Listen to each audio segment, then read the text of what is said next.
I'm used to that when you're in this line of work. Good morning, everybody. This thing on. We're going to start off in John, the 18th chapter. So go ahead and jump over to that.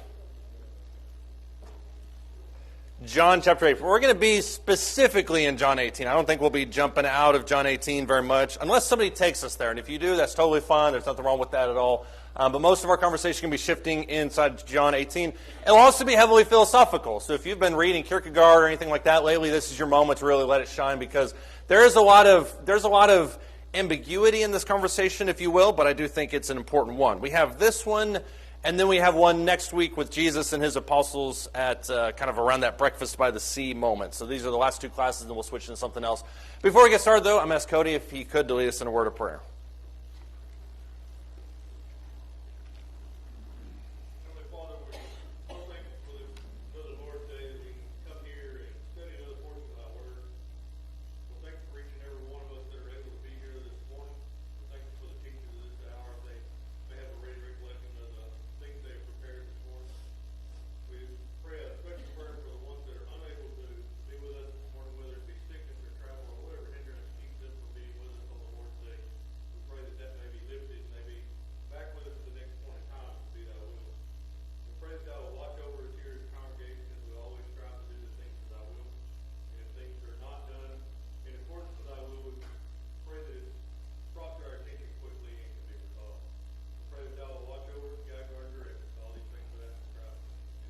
Amen. Thank you.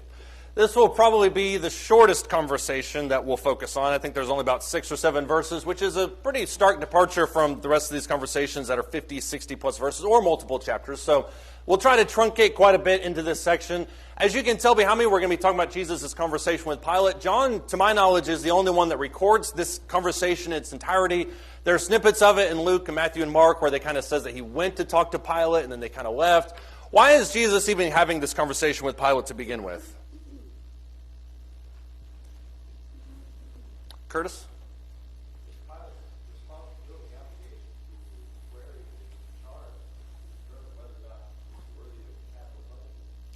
It does seem like that. There's some kind of gray area involved with this. I mean, when you look the way the Roman prison kind of system evolved, you have this system where they're kind of held in captivity until whatever their punishment may be.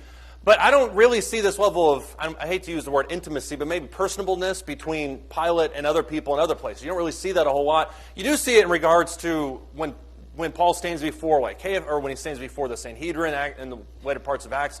But you don't really see it with Pilate. Pilate seems like he's having this personal conversation with him. Why else do you think Jesus is having this conversation with Pilate? All of that is to say, I agree with what Curtis said. I just felt like I needed to clarify that for some reason.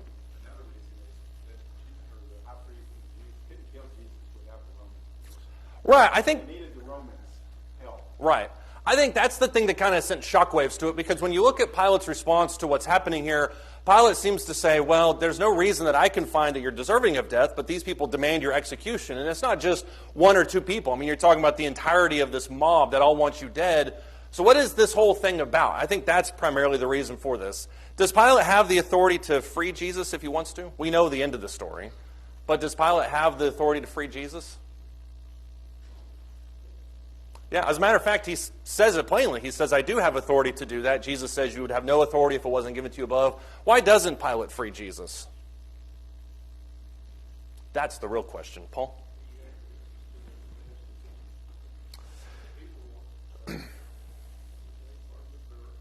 Barabbas. I always get Barabbas and Barnabas confused too. Yeah. They want him released because they want Jesus crucified. So I think he just has to answer. The worst part, the hardest part to swallow about that whole thing is they know what Barabbas is all about. Jesus is, quote unquote, just a blasphemer. I think Pilate sees the unfortunate irony of that situation more than anybody else. But he does have the authority to release him, if nothing else, because of the festival. But they demand that that Barabbas be released instead. Why else do you think that Pilate doesn't release Jesus?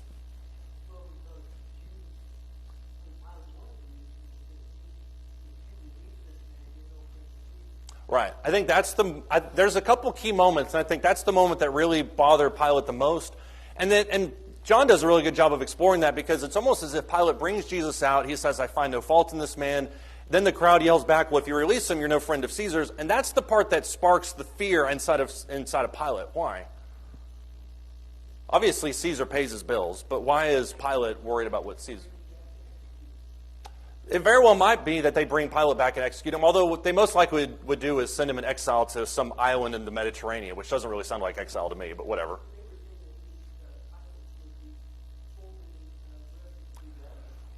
Right. That, I think, is the bigger issue at play here, is when you look at Judea in the first century, you've got revolt after revolt after revolt. The idea that Pilate would either allow or certainly not endorse something like this to take place is really what Pilate wants to avoid in this whole process. What his opinion is of Jesus is kind of a secondary issue to him just not wanting to have this rebellion in the first place. Anybody have any thoughts or comments on that?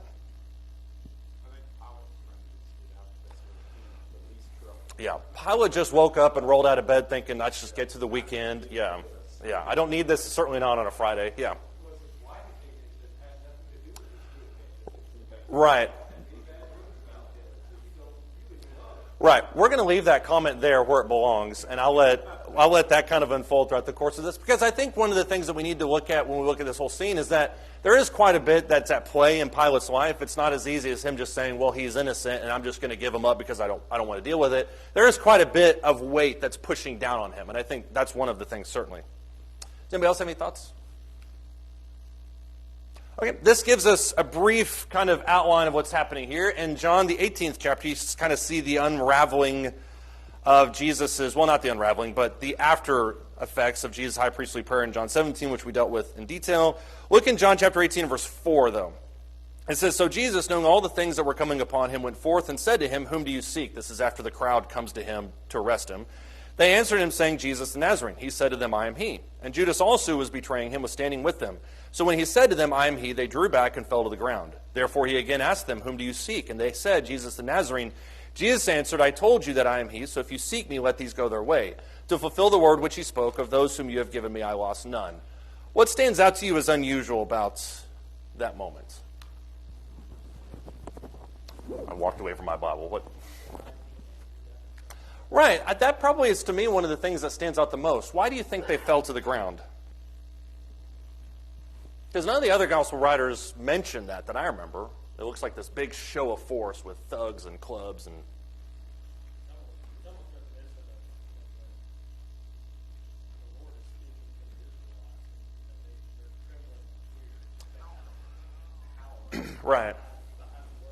Right. It's most likely that these people would have been familiar who Jesus was, and certainly would have been aware of his triumphal entry 7 days previously. They would have heard about the miracles and things. So following back to kind of make sure that they got the right person before Judas kind of steps in is probably one thing. To fall to the ground almost seems reverential, and I think that's kind of what you were going at, Ken.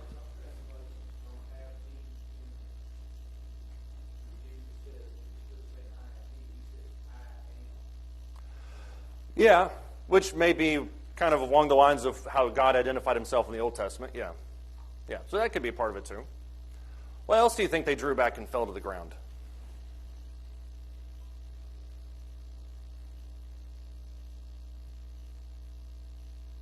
Curtis, take a stab at it.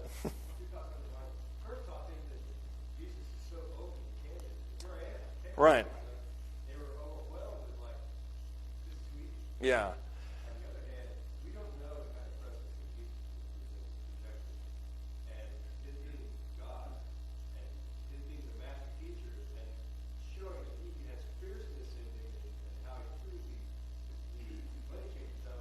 Right.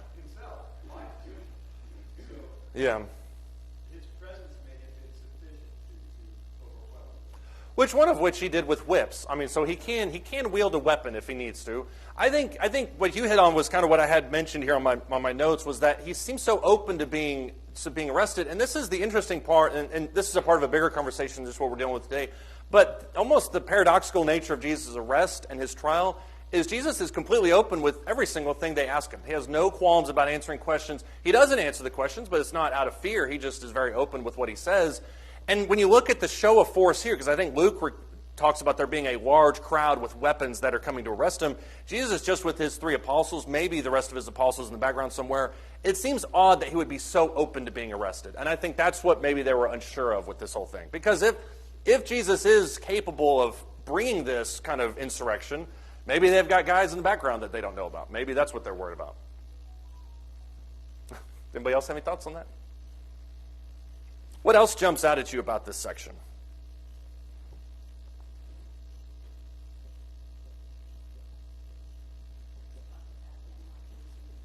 Right. Exactly.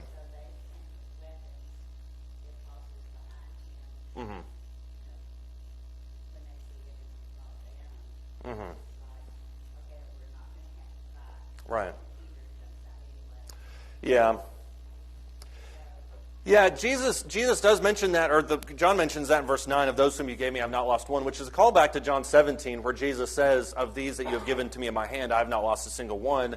Ironically, right after that verse, that's when Peter jumps into action, takes out a sword and hacks somebody's ear off. That mentions there in verse 10 that his name was Malchus, which I think it's bold also if Peter does something like this.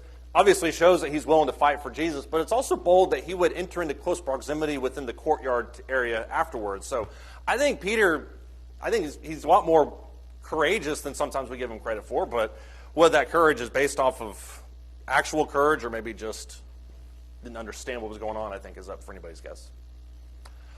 After this, which you have in verse 12 through 14, is Jesus being led to the high priest. Notice it's high priest plural. It's not just Annas, it's also Caiaphas. Caiaphas was the high priest. Annas was his father-in-law. This is obviously one enormous monkey trial. Verses 15 through 18, you have Peter's first denial. This is John's mention in this situation of the first one. Then in verses 19 through 24, you have a section that is specific only to John. Look at John chapter 18, if I can turn the page. And starting in verse 19. It says, the high priest then questioned Jesus about his disciples and about his teaching. Jesus answered him, saying, I've spoken openly to the world. I've always taught in synagogues and in the temple, where all the Jews come together, and I spoke nothing in secret. Why do you question me? Question those who have heard what I spoke to them. They know what I said. When he had said this, one of the officers standing nearby struck Jesus, saying, Is that the way you answer the high priest? Jesus answered him, saying, If I have spoken wrongly, testify of the wrong. But if rightly, why do you strike me? Annas is the one doing this interrogation. Caiaphas is the formal kind of judge of this scenario.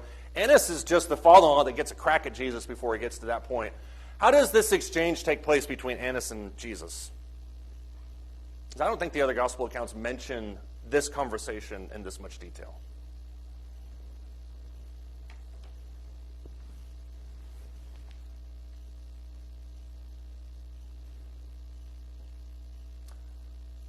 Let's jump a little bit forward. Annas says, "Are you the high priest, or are you God? Are you God?" And what does Jesus respond back with?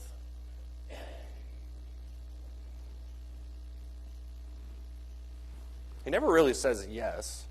At least not, I remember.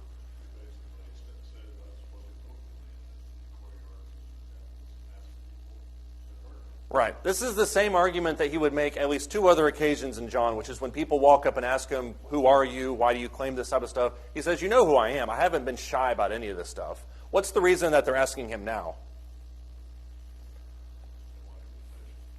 Right. They want to pin him on exact charges of blasphemy. They want to hear it from his mouth that he claims he is who he claims he is. They want to hear that confession. Yeah. Right after that, you have this situation with the other denials. One of the things that I think John does really well is he shows the proximity of Peter and John. John knows somebody, or maybe it's Peter that knows the gatekeeper, so they're inside the courtyard. It's a whole lot more personable than I think the other ones have. You also have this little nugget that's mentioned here. It says they led Jesus from Caiaphas in the praetorium. It was early. They themselves did not enter in the praetorium so that they would not be defiled, but might eat the Passover. Where's the irony in that verse?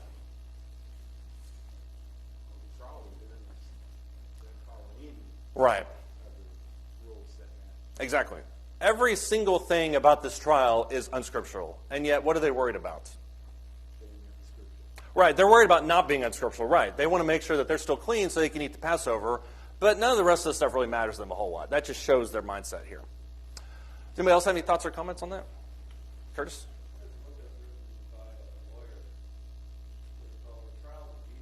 Mm-hmm.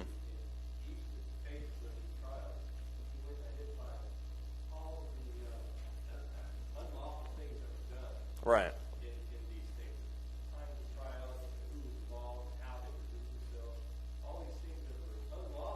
Mm-hmm.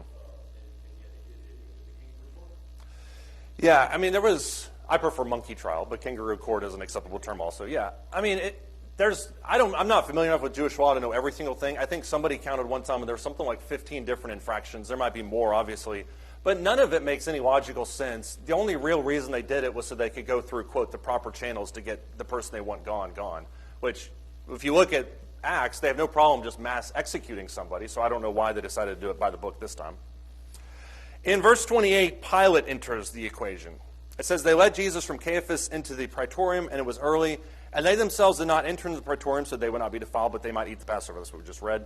Therefore Pilate went out to them and said, what accusation do you bring against this man? And they answered and said to him, if this man were not an evildoer, we would not have delivered him to you. That is a great way to kind of skirt the question. Verse 31, Pilate said to them, take him yourselves and judge him according to your law. The Jews said to him, we are not permitted to put anyone to death, to fulfill the word of Jesus which he spoke, signifying by what kind of death he was about to die. Pilate then enters into this conversation with them, beginning in verse 33. But let's stop there for a second, just ask the question, what kind of man is Pilate? We'll talk about the weight that's on him in a second, but what kind of man is Pilate?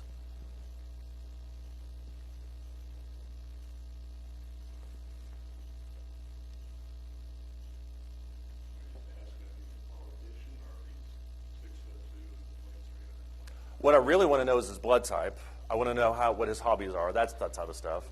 No, Pilate is one of those figures that plays such a huge role in history, and yet nobody really knows that much about him. I think there are things you can deduce from the Scripture about his personality and his character. And if blood type factors into that, that's fine. Yeah. He certainly is concerned about his position. I mean, more than anybody else, he's probably in the most precarious situation of all the people in the empire at that point, just because you have the history of violence and things that are taking place. It's not a fun appointment by any means. Right?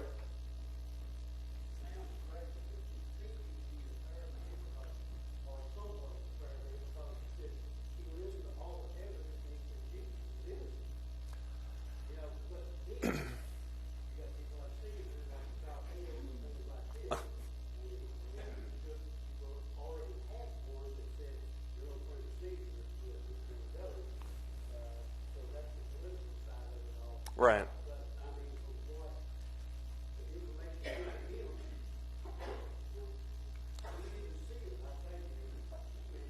Right. Every indication is that if Pilate had been left to himself, he probably would have let Jesus go. I don't think there's any question that he has some kind of semblance of what law is. That being said, he also has not as clear of an understanding of authority as some of the other people that we read about in Scripture. For instance, when you look at John chapter 19 and verse 10, Pilate says to him, you do not speak to me. Do you not know that I have authority to release you and I have authority to crucify you? Jesus answered, you have no authority over me unless it had been given to you from above. For this reason, he who delivered me to you has the greater sin. So Pilate does have an inflated sense of his own sense of authority, which is different than, I can't remember who it is, I think it's the centurion who sends somebody to Jesus to heal his own son. And he says, all you need to do is say the word, for I too am a man under authority, that kind of thing. So this person has an inflated understanding of his own authority, and not really, for somebody who's based in Judea, not really a proper understanding of the Jewish world that exists around him, which I think is a huge red flag for him. What else do we know about Pilate from Scriptures?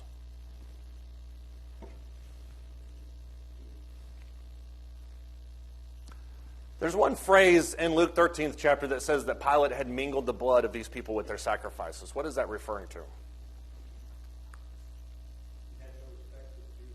He really didn't have any respect for Jewish ways, and that's an addendum onto what I just said. The whole idea there in Luke chapter 13 that mentions is that according to tradition, according to history, these were people that were engaged in some kind of Jewish feast, possibly rumors of insurrection fomenting during that time period. Pilate rushes in with his guards and slaughters a ton of them.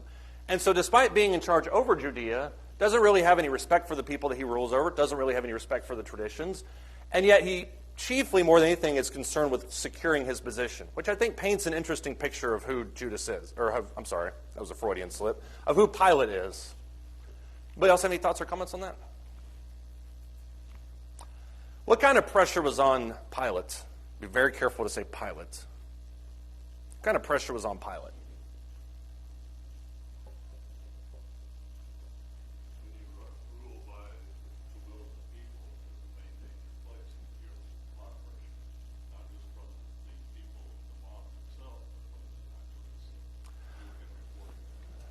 That's true, Pilate didn't rule by the will of the people. His checks were signed by Rome. But I know what you mean when you say that. The only reason he's in power is essentially because the mob allows him to remain in power.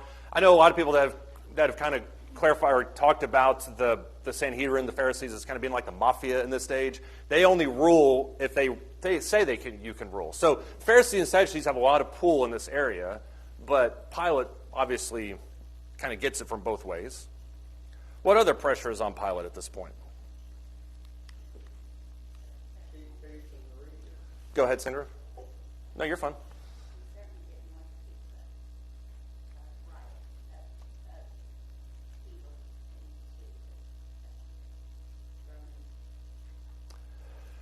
Right.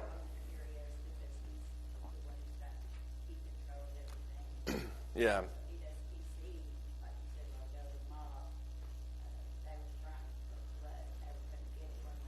Right. Pilate's only job is to keep the peace. And I think the biggest contrast in this entire section is how different the crowd is now than it was 7 days previous, where they were rioting almost in support of him.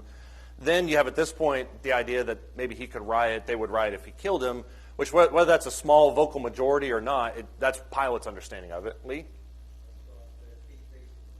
Yeah, that's basically his whole job. Not just in Judea, but also in that entire area. He also had pressure from his wife. Right. I am going to mention that. I don't know. I'll leave that there. He does bear into it because then he's kind of torn because he's got to do what's right or do what people say. Well, when I said earlier that he gets it from all angles, I mean he gets it from all angles. I mean, there's really literally nowhere Pilate can go, which can paint him as a sympathetic figure. And his wife isn't somebody who is antagonizing him. His wife is somebody that believes obviously quite a bit in dreams and the prophecies that come through that, and that's not unique to her. But for her to say that means that if something bad happens to him, then something bad's going to happen to the family. Ironically, if he had not listened to her, maybe nothing bad would have happened. I don't know, because it wouldn't be 2 years after that before Pilate's removed from power. But you're right in that you say it is hard on him from everywhere. You have a bunch of different things that kind of come into play in this situation. Number one, as we've mentioned several times, the Jews want death. There's no question about that. You also have the fact that his wife intervenes.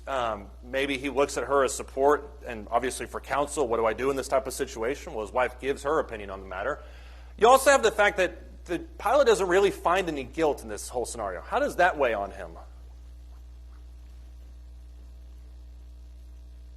If he's somebody that does have a relatively decent track record with judicial fairness, which I think you can assume that he is if he's in this position, either that or he is loaded because he bribed everybody under the sun to get there. I think he does have a sense of justice.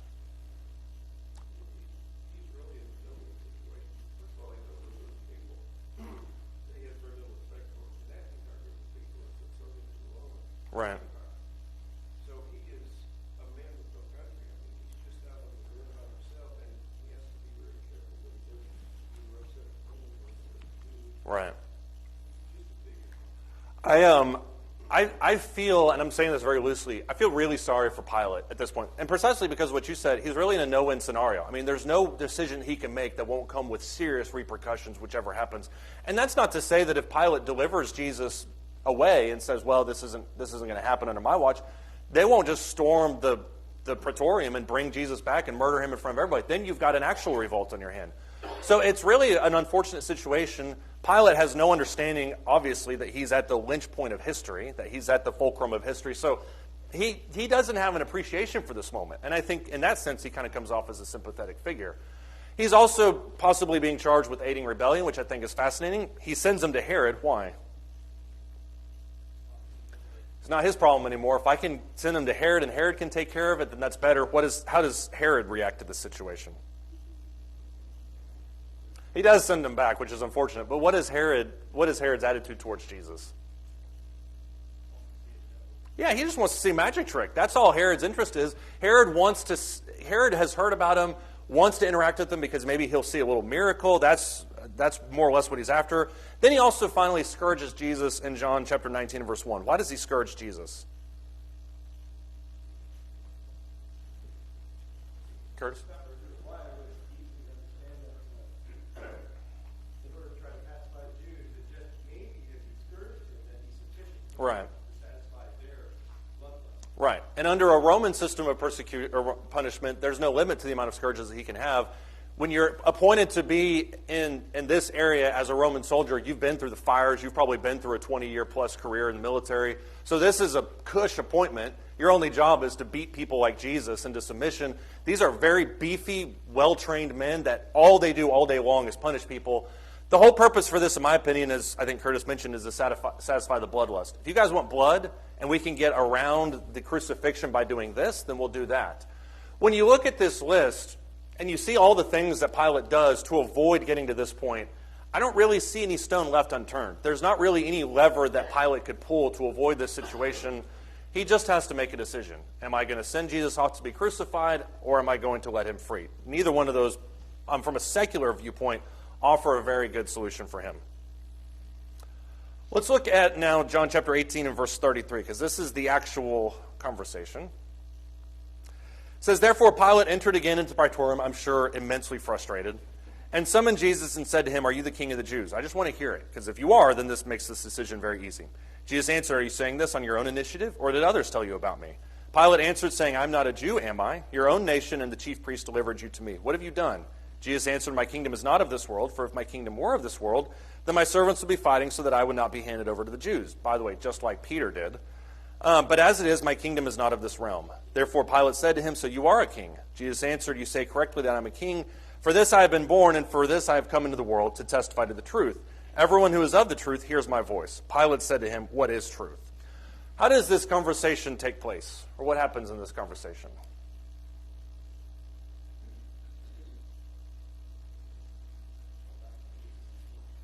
It's all about Jesus' kingship, which is why. Why is that the thing? Because that's what Pilate's really trying to get him to admit. It's the same thing the high priest tried to get Jesus to admit about blasphemy.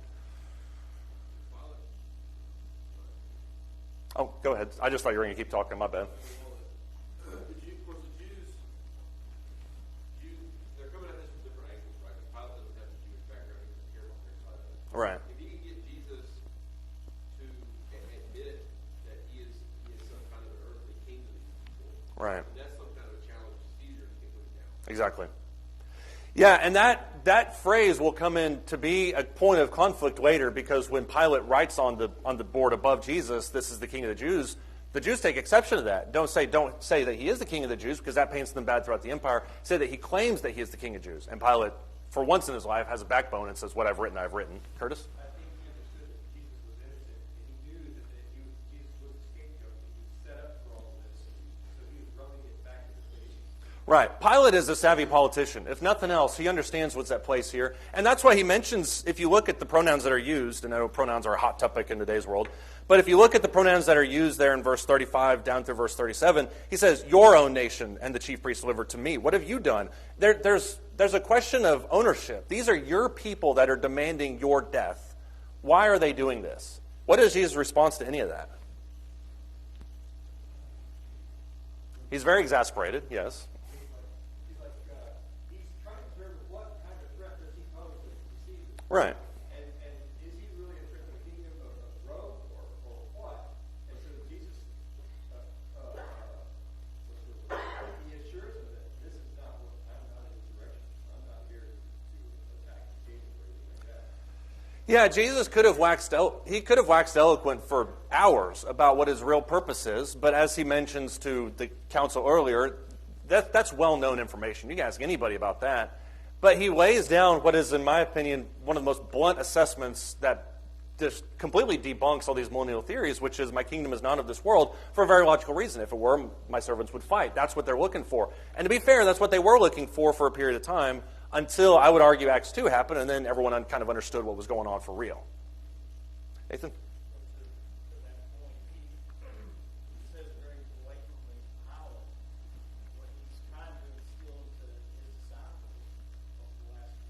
Right. Even after his death, they're still looking for that.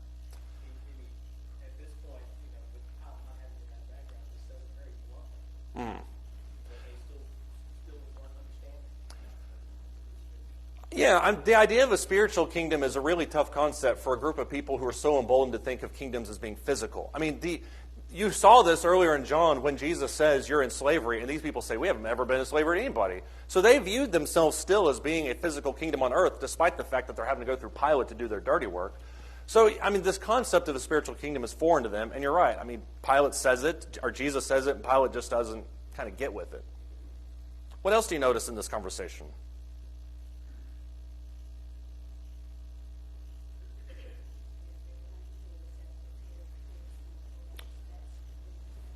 Right. And that is a theme that has jumped throughout John. John talks about really heavily, when he talks about Jesus, he talks about my sheep hear my voice and they know my voice. Or he talks about those who are of my fold, those who are of my vine. So the idea of ownership switches from your own people have sent you to me. Jesus then identifies that his people are not necessarily the people outside, but those who are of my voice.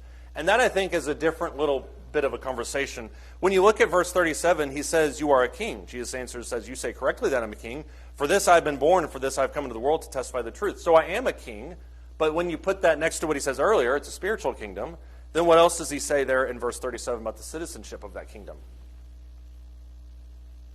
All of this is probably just blowing Pilate's mind, by the way. Right. You have to hear his voice. It's not of this world, but Jesus still does argue that he's a king. What is Pilate's impression of Jesus by this point, do you think? If you've got a guy in your office that is telling you that you're a king, but not of something physical, and that the only people that are in it are those who hear my voice, what are you going to think about that guy? And meanwhile, outside the door, thousands of people are wanting him dead. He's probably pretty arrogant. Yeah. What's that? C.S. Lewis has the argument that Jesus is either liar, lunatic, or Lord. One of those three solutions. You can't be anything else besides those. Either he's just a straight liar about this whole thing, he's literally clinically insane, or he is who he says he is. I mean, there's only those three outcomes that can take place. Jesus then, and I would have loved to have this conversation go out further, but then Jesus says, everyone who's of the truth hears my voice. Pilate keys in on something. What does he key in on? Right, the word truth. Why does Pilate key in on that phrase?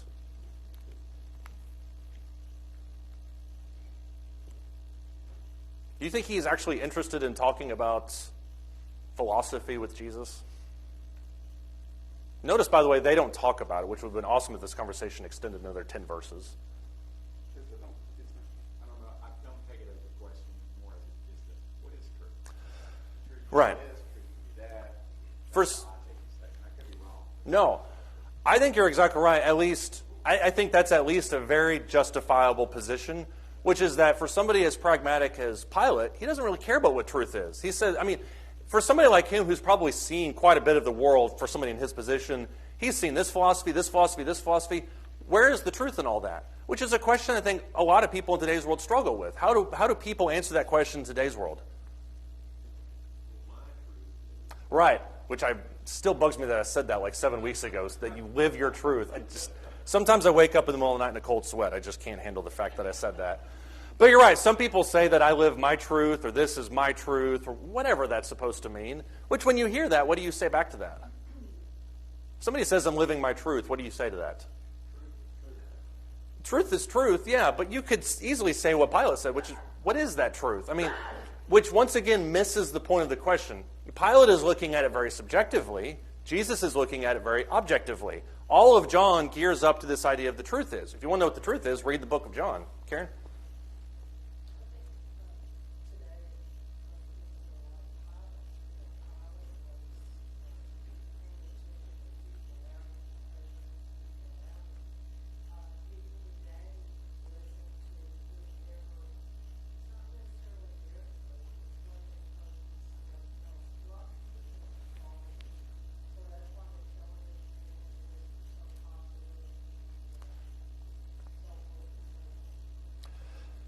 Yeah.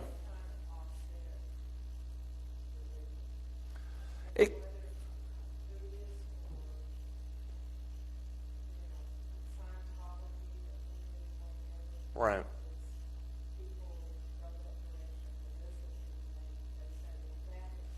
Right. The main frustration that comes about when we try to answer this question with anybody is the perspective with which we view it through. And a lot of people will qualify truth based on their own experience with it. So they'll say, like you talk about Hinduism or Buddhism or whatever it may be, you may say, look at that and say, okay, this is truth because I see it in my own life. And that's the logical fallacy that we have all have with this, is we say, well, this is truth because it makes sense to me, rather than looking at it from the opposite perspective, which is this is truth because it makes sense. And that's, if you look at what, all the way back to the very first conversation with Nicodemus in John 3, that's what he was grappling with, is because he grappled with what he understood the truth to be, which is New World Order, these miracles that take place, I don't understand it, but I also know that you're sent from God. So I'm grappling with what my own reality is versus what you're presenting in front of me. And I think that's a very confrontational opinion. Lee, you've had your hand up for a while. Proverbs talks about God being pure. When you think about the refining of metals, like silver, you get 0.9999% pure. Right. God is 100% pure. There's no deceit or anything bad in it. Right. His word is true, so his whole word is holy, complete, pure. Yeah, and that's really the point of the idea of it being truthful, is that it's complete. I think it's in Colossians 1, Paul makes the argument that his goal is to render every man perfect, which is not to be that every man's flawless, but that every man is complete.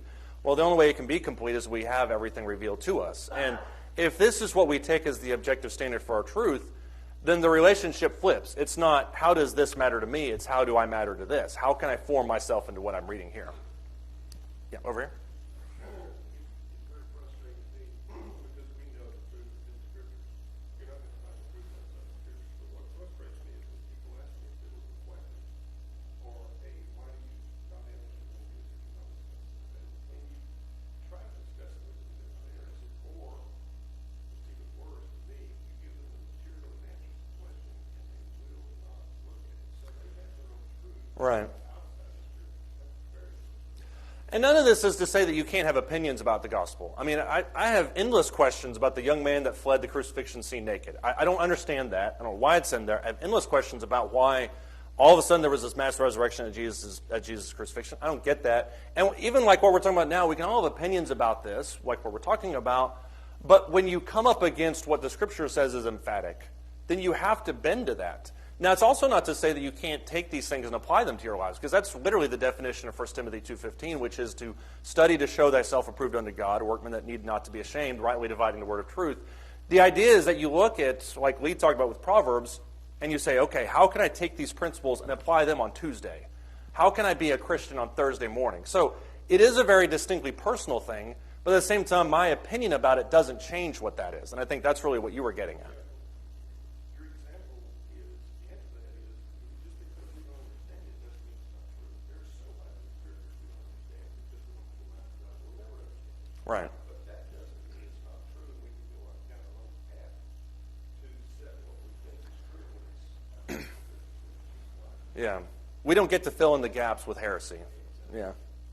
I'm going to trademark that phrase.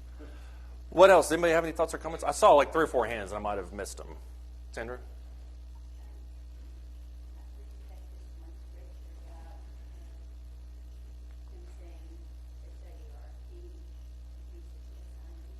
Mm-hmm.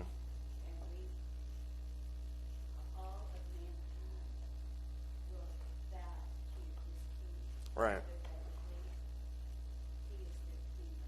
Right. Right. Right. Right.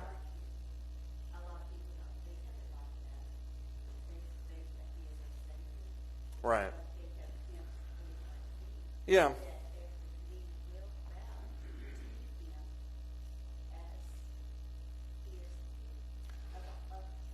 Yeah.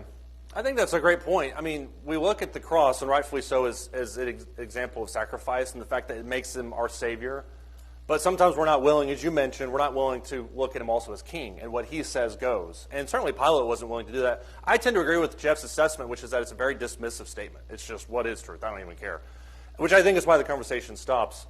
But I do agree with you that we need to look at him not just as our Savior, and especially around this time of the year, not just as a, quote, baby in a manger, but that he is our king, and we bow to him. And that's a very real concrete thing that we need to grasp. Yeah. Anybody else have any thoughts on that? Let's put yourself in Jesus' shoes. How would you have answered that question when he says to him, what is truth? How would you have answered that? Assuming that you're Jesus and you're speaking for Jesus.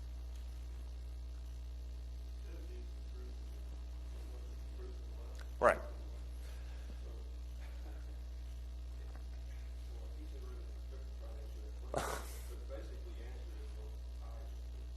Yeah, it once again reiterates and reinforces the fact that Jesus never backs down from who he is. The answer to that question, in my opinion, is in the verse right before when he says, I am a king. For this reason I've been born. This I come into the world to testify to the truth. Everyone who is of the truth hears my voice. So Jesus not only paints himself as a king, but he also paints himself as the source of all truth. So what is truth? You just heard it. If you want to hear it again, I'll teach you more. Jesus always makes time for people who have honest questions, which is once again why I think that Pilate said this dismissively. That's just my personal understanding. I think what this shows us is the nature of truth. Go to the book of Jude real quick. Put your finger in John 18 if you want to. One of the reasons that I like the fact that this is in John's gospel is he really encapsulates what truth is all about, kind of builds it out a little bit. In the book of Jude, though, Jude kind of takes a different slant to it as he's talking about false teachers. In the book of Jude, starting in verse 11, he says, woe to them, talking about false teachers. He says, they have gone the way of Cain, and for pay they have rushed headlong to the heir of Balaam and perished in the rebellion of Korah. These are the men who are hidden reefs in your love feasts when they feast with you without fear, caring for themselves. Clouds without water, carried along by winds, autumn trees without fruit, doubly dead, uprooted, wild waves of the sea, casting their own shame about like foam, wandering stars for whom the black darkness has been reserved forever. Jude is addressing false teachers in those three verses. But how does he talk about false teachers? He doesn't just say they're wrong. Although the black of darkness has been reserved forever is a very poetic line. I love that.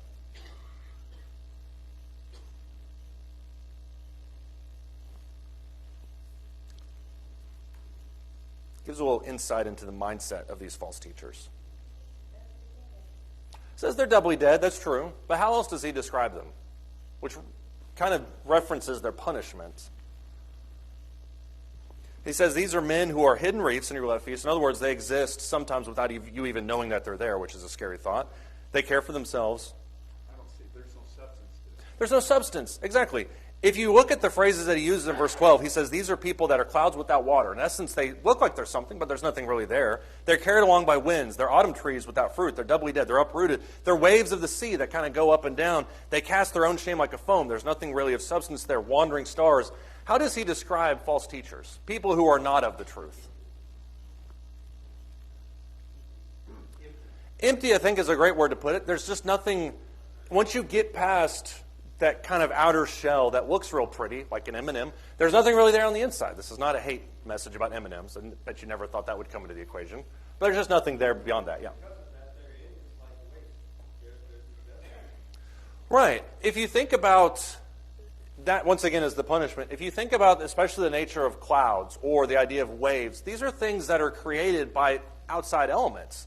These are things that are moved along with the seasons and the times. That's exactly what false teachers do. False teachers have no grounding in themselves to say this is objective truth and I'm going to stick with this no matter what the outside world does. You just kind of move along with what everybody else says. Which, by the way, Exodus 33:3 says you shall not follow a multitude to do evil. That's exactly what these people are doing. Paul? Right. Right.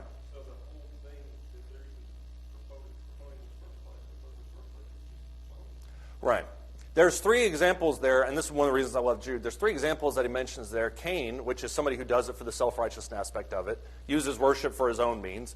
You have Balaam, who once again uses worship for his own means, who wants to derive some kind of financial benefit from it. You also have Korah, who desires a leadership position outside of what Moses has.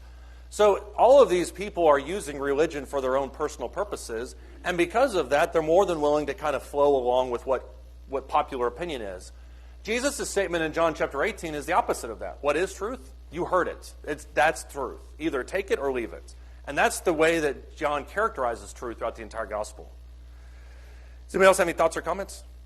Yeah. It's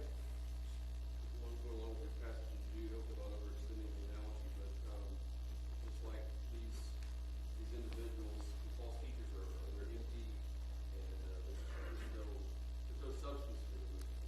Right. Verses are like, there's clouds without water or autumn trees without fruit. Those that would choose to follow the false teachers or rely on them for guidance Right. are doomed to Yeah. Yeah, I mean, if that's, and that goes back to what Jesus talked about, is if you, people that, pray on street corners, give of their means, be seen by people, if that's what you're after, you've got it. But once that's gone, there's nothing left for you. And that's, I think, why Jesus is so emphatic about this point, and why John is too, is that's not really what gives anybody any sense of lasting satisfaction. That's not really what we should be after. It's a distinctly selfish idea, whereas the whole reason Jesus is even in this position is because of his selflessness. So, yeah, I think you can pull a lot of things out of that for sure. There are a few points I think you can pull out of this section before we finish. Number one, when you ask this question, what is truth? Number one, it has to be taken as a whole. There's no way that Jesus could have ever encapsulated what truth is in these 6 verses. Psalm 119, 160 talks about the sum of thy word is truth. So that kind of speaks to that idea, that you have to take the truth as a whole, doesn't conflict, work it together. It also has to be defended. Jesus had a real opportunity here, and I think Pilate gives him an out. I think Pilate is looking for an opportunity to deliver Jesus. Jesus never takes it. Jesus defends everything from beginning to end. So it has to be defended, because otherwise it's going to be warped if we're not careful. It also separates mankind. That's what's talked about in John chapter 17. Sanctify them in thy truth, for thy word is truth. There has to be a separation aspect of it to it. It makes me different than everybody else. So that's what I think you can see from truth. Does anybody have any thoughts or comments? Okay. If not, we will pick up with Breakfast by the Sea next week. Thank you, everybody. It'll be in here, but text will be there.